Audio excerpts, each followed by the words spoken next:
खबर को YouTube पर देख रहे हैं तो चैनल को सब्सक्राइब कर बेल आइकन को जरूर दबाएं। और अगर आप इस खबर को फेसबुक या इंस्टा के माध्यम से देख रहे हैं तो हमारे पेज को फॉलो कर लें ताकि सबसे पहले खबर आप तक पहुंचे। आपल्या देशाचे लाडके पंतप्रधान कर्तव्यदक्ष पंतप्रधान आदरणीय नरेंद्रजी मोदी साहेब यांच्या आदेशावरून आणि आपल्या परभणी जिल्ह्याच्या पालकमंत्री आदरणीय मेघनादिदी बोर्डीकर साकोरे यांच्या माध्यमातून आज जिंतूर शहरामध्ये अशी भव्य दिव्य तिरंगा रॅली काढण्यात आली। या रॅलीचं मेन स्वरूप म्हणजे तसं मातृ पितृ प्रेम सर्वांना असतं त्याच प्रकारे देशप्रेम प्रत्येकाच्या हृदयात सगळ्यांना जोसपलं पाहिजे याच माध्यमातून या रॅलीचं ब्रीद वाक्य आहे।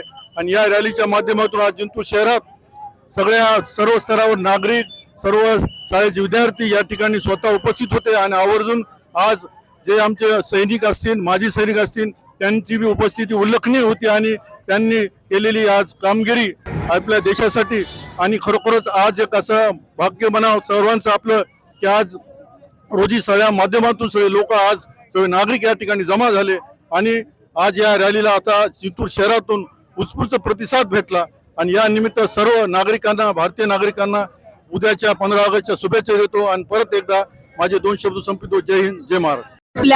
आपल्या भारत देशाचे लाडके पंतप्रधान जेव्हा 2014ला पंतप्रधान झाले तेव्हा त्यांनी पहिल्यांदा तिरंगा रॅलीचे आयोजन केलेले।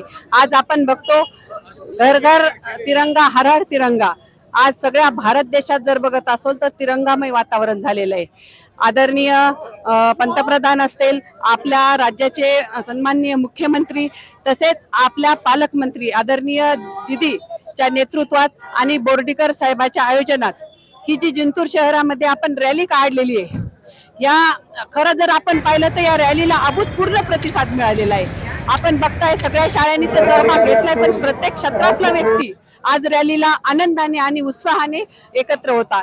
ही रॅली काढण्यामागचा आपला एकच उद्देश आहे की सगळीकडे समता बंधुता आणि एकता ही सौख्य भरे नांदो म्हणून या रॅलीचे आपण आयोजन केलेले आहे। या रॅली सोबतच उद्या येणाऱ्या 15 ऑगस्टला मी सर्वांना हार्दिक शुभेच्छा देते।